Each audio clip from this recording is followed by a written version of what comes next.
Hello, I'm Jody Wolf and you're watching Expoz. It is August 7, 2018, 12:58 a.m. Birmingham. And topic, well, you're kind of looking at it. Damascus is the picture you see there. The oldest inhabited city on this planet. It has been there about 4,200 to 4,500 years. Nimrod was a frequent visitor, and Straight Street, the longest running street through an inhabited city on this planet. Well, all that's going away right before our eyes. But that's not the topic. That is not the topic. The topic is the Christians in Syria. Let me let you hear this gentleman, ABELOW, tell you how the UK are treating the Christians that are trying to leave Syria opposed to others leaving Syria. And you will hear that the majority of them that are refugees are not from Syria. That's a problem. Let you hear Avi. Here we go. It's the ongoing Syrian refugee crisis. It turns out that Britain didn't take in a single Christian refugee in the first few months of 2018.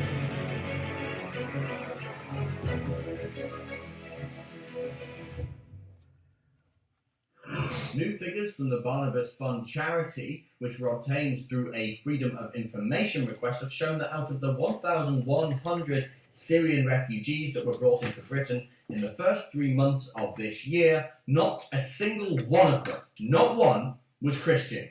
The Daily Mail reported more than 1,100 Syrian refugees were brought into Britain in the first 3 months of this year, without a Christian among them. Despite the suffering of Christians during 7 years of civil war, including persecution by Islamic State, all the arrivals were Muslims.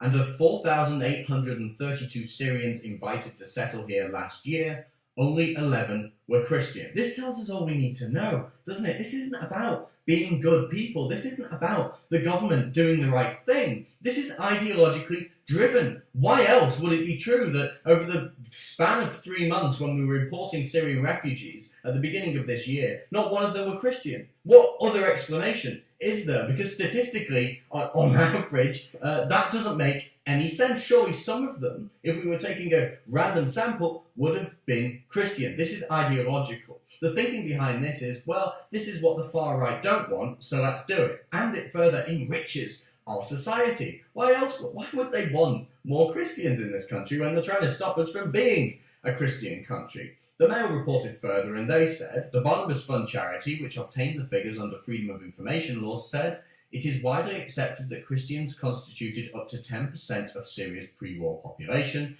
have been specifically targeted by jihadists and continue to be at risk. Yet out of more than 1,000 Syrian refugees resettled in the UK this year, there was not a single Christian.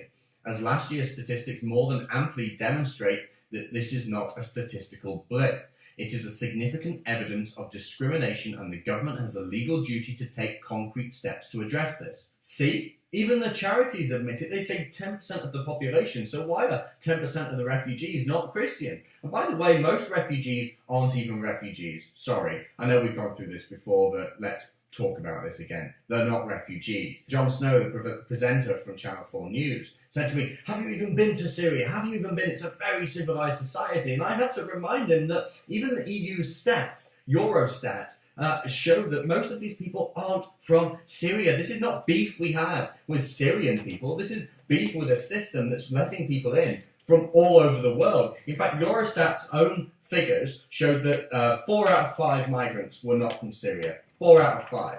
So when we talk about this, first off, we've got the problem of the government are importing people and they don't know where they're from. They're from Eritrea and elsewhere. Secondly, they're all mostly Muslim. And thirdly, if they're meant to be from Syria. If they genuinely are from Syria, how can the government explain the fact that 10% of these people are not Christians? This is ideologically driven. It's a plan, it's a scheme to do wrong by the British people.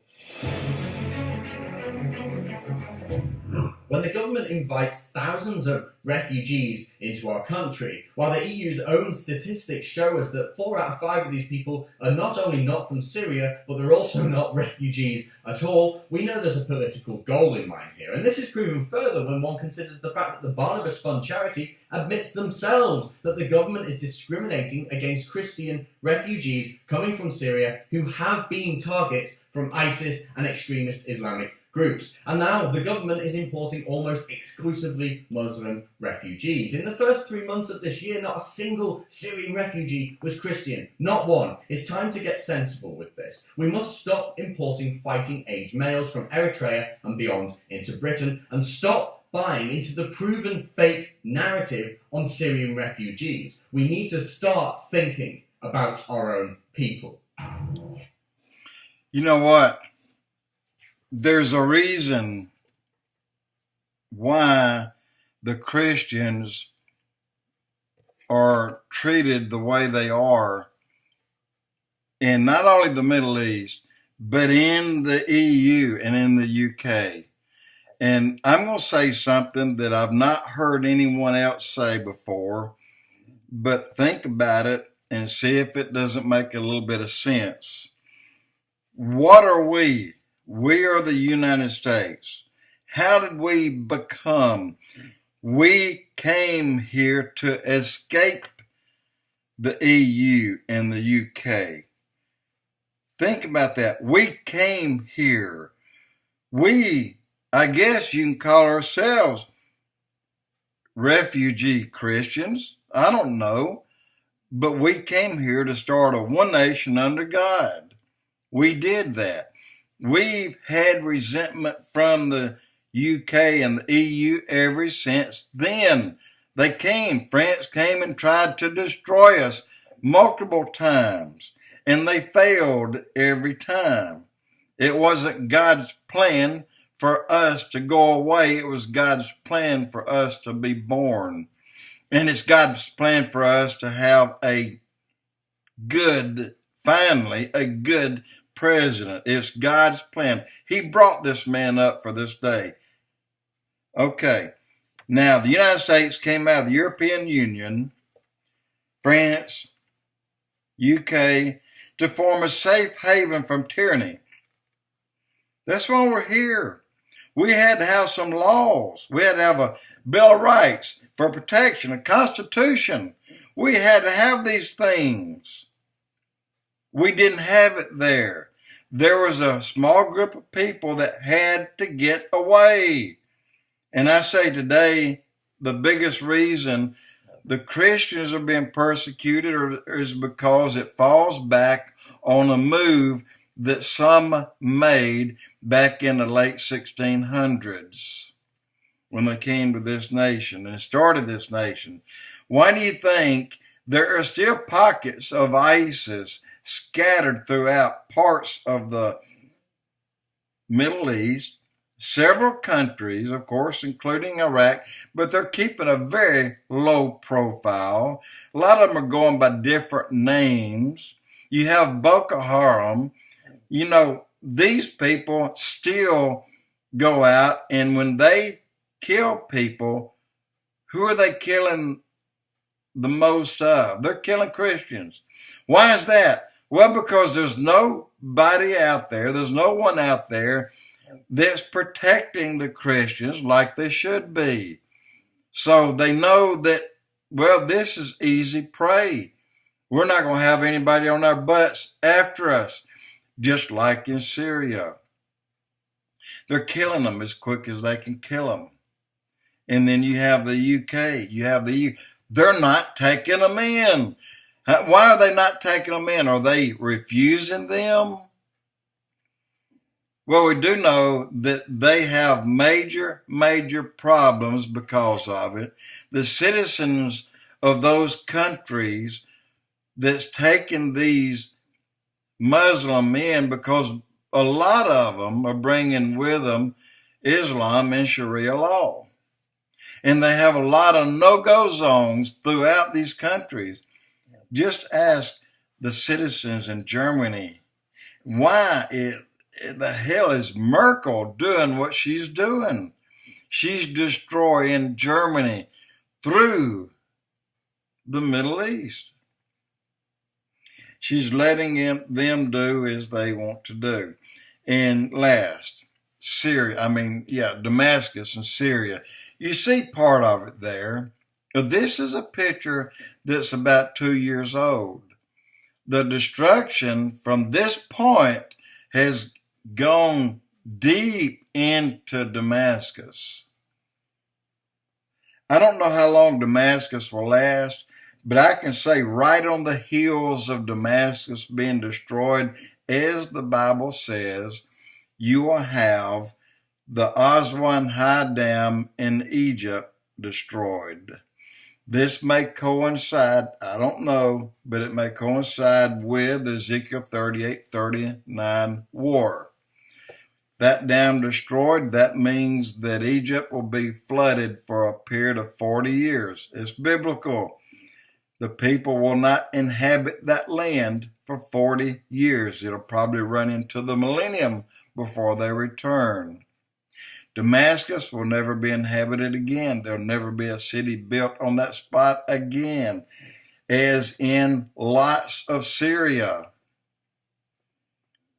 Guys, a lot of their problem, of course we know the problem is Islam, but don't you think that them going after God's people, Christians and God's chosen, the Jews, is going to have a large effect on these countries? When the Ezekiel 38-39 war occurs, it'll be an hour battle at best, over a night. And then after that, the Muslim world, the Islamic world, they'll no longer have enough people to gather to a battle again, because 5 out of 6 of them won't leave the battlefield. Only 1 out of 6 will go home. Are we nearing that time? And when you continue to suppress, depress, and kill the Christians until they're all gone, don't you think that's throwing God's fury up in his face? I believe he's getting ready to make that move. I don't believe Damascus is going to be there too long. In Ezekiel 38-39 war, I think it's just a matter of time. I don't believe it's going to happen within the next 6 years, but it's going to happen. And we're coming to an end, guys. We may be looking at 6, 7, 8 years away, but we are coming to an end. Just be prepared. And